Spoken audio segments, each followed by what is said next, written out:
दो भाई थे, एक भाई नेक था, एक भाई बड़ा गुनहगार था।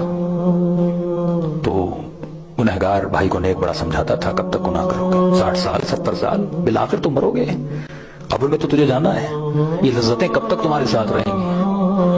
तो एक दिन अल्लाह ने इसको हिदायत दी और तौफीक दी, अपने नेक भाई के पास आया कि मैं तौबा करना चाहता हूँ। रो कर कहने लगा, गुनाह मैंने बड़े किए, मुझे नहीं लगता अल्लाह मुझे बख्शेगा। कि खबरदार, ला तयअसू मिन रहमतिल्लाह, अल्लाह की रहमत से मायूस ना होना। कि भाई क्या करूं, कि कुरान का हुक्म है जब भी गुनहगार हो तौबा करनी है तो नबी की कब्र पे जाओ। कहता भाई इतने पैसे नहीं कि मैं मदीने जाऊं रसूल की कब्र पे। कि घबराता क्यों है, उसी नबी ने फरमाया अव्वलुना मोहम्मद अवसतुना मोहम्मद आखिरुना मोहम्मद, हमारे किसी भी मोहम्मद की कब्र पे चले जाओ, अल्लाह गुनाहों को बख्श देता है।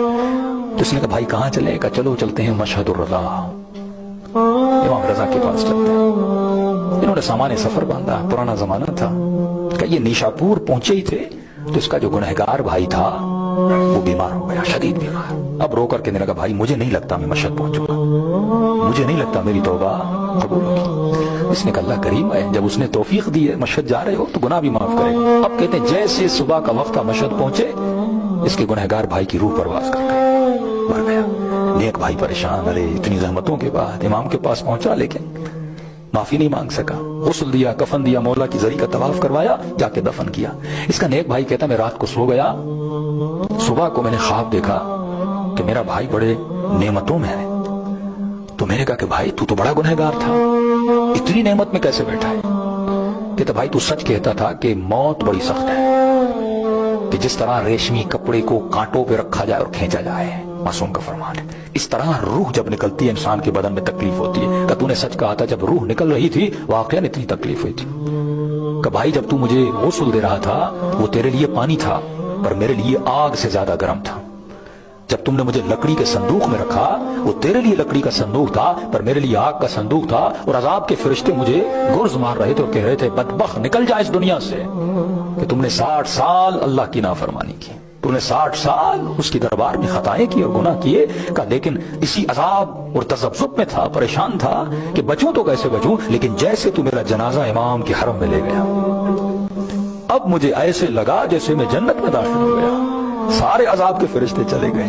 कि तुमने मेरे जनाजे का तवाफ इमाम की जरी से करवाया, जैसे तू जरी के करीब ले गया मैंने देखा इमाम रज़ा कुर्सी पर तशरीफ फरमाए। तो मैंने अपने मौला को सलाम किया।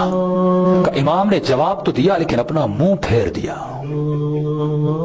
कहीं ऐसा ना हो ए मोमिन दुनिया से चले जाओ और अपने इमाम ज़मा को सलाम करो और मौला मुंह फेर दें, इससे बड़ी बदबख्ती किसी के लिए हो नहीं सकती। अब मैं समझ गया इमाम रज़ा मुझसे नाराज हैं।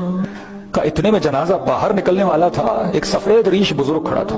उसने कहा गुनहगार खुश न होना कि अजाब खत्म हो गया, जैसे हरम से बाहर जाओगे फिर से वही अजाब।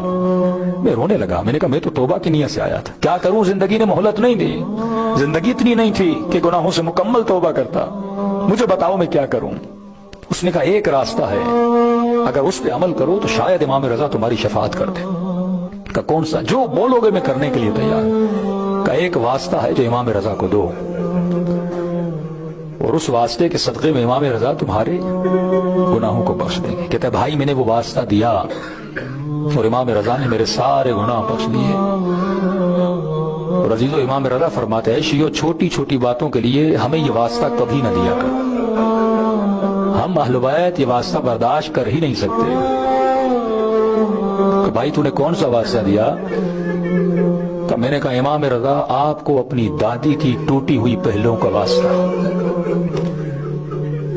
का इतना कहना था, इमाम रज़ा ने मेरे सारे गुनाहों को बख्श दिया, दिलों को